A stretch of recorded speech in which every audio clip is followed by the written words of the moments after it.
Welcome to the Face the Facts YouTube channel right here on NBC Connecticut. We are talking immigration with Chris George. He's the executive IRIS based in New Haven. There are new directives coming out of the White House every week, Chris. Most recently, we were talking about the green card situation where the Trump administration decides it wants to pull green card status away from somebody who's on public assistance, like housing or food stamps.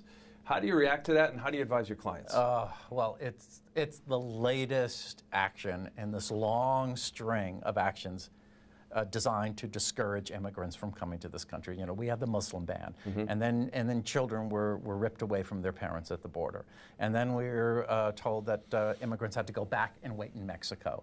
And then we were told, well, you had to apply for asylum in a dangerous country that you came through before you came to the United States because we're not going to accept you if you haven't. And then, well, if we can't take parents away from their kids or kids away from their parents, we'll keep them all together in detention for an undetermined period of time. And then the public charge rule, which is basically going to punish legal immigrants. We're not talking about undocumented immigrants. Legal immigrants.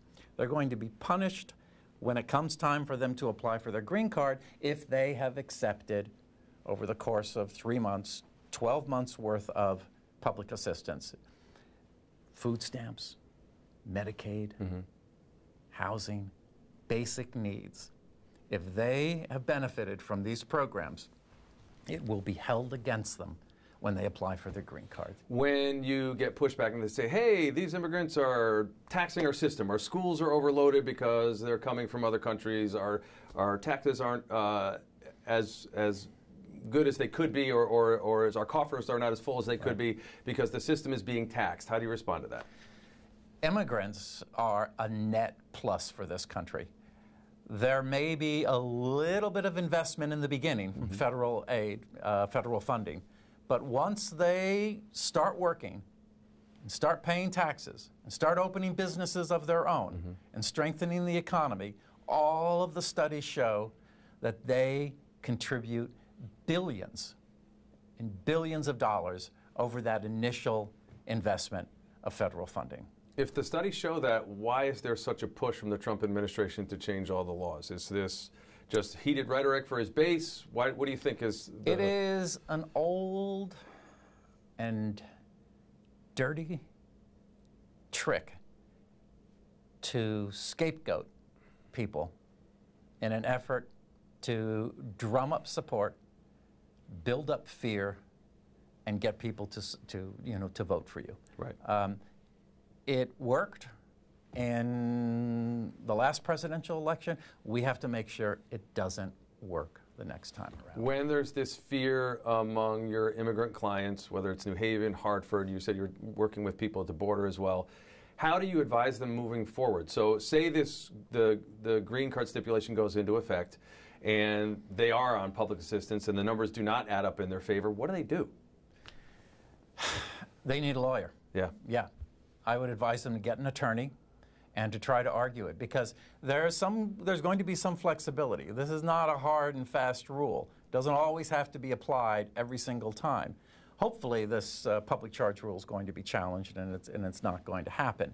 But if it does, they need a good attorney. And if they can't afford one, they should go to a good nonprofit organization like IRIS that has legal services and see if they can find someone who can help them there. It's got to be a scary time for your clients. It is a scary time for any immigrant in this country. And you know what else is happening? You know, the United States used to be a magnet for the best and the brightest and the most ambitious, smartest people in the world. They would want to come here and work here and live here and raise their families here. That's changing. And that's bad for America. Where do we go from here when it seems like there's a new directive coming out every week? Is there a way to push back from the state of Connecticut? We know that we've had our Attorney General is on board with filing a lawsuit against the green card stipulation. And local mayors, Tony Harp in New Haven, Luke Bronin here in Hartford, are saying they want to protect the immigrant population. But where does their reach end and the federal government's begin? There's that gray area in the middle. That's got to be a threat. I think grassroots action across the country. I think organizations like mine, refugee resettlement agencies, need to get out there and educate the public much more.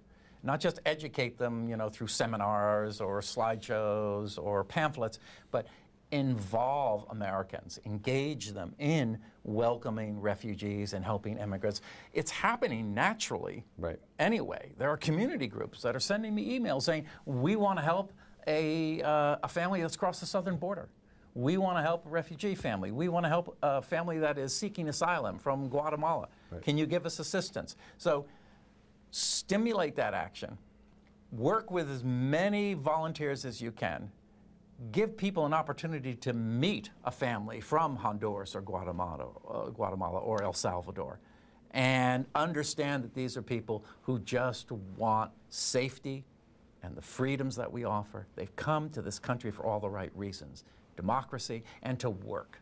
They're hard-working people. So when you hear someone on TV saying, oh, you know, these people are just a drain on our economy, we've got to keep them out, we'll do anything to keep them out, they'll think, wait a minute. Why do we want to keep these hardworking people out? We should let them in.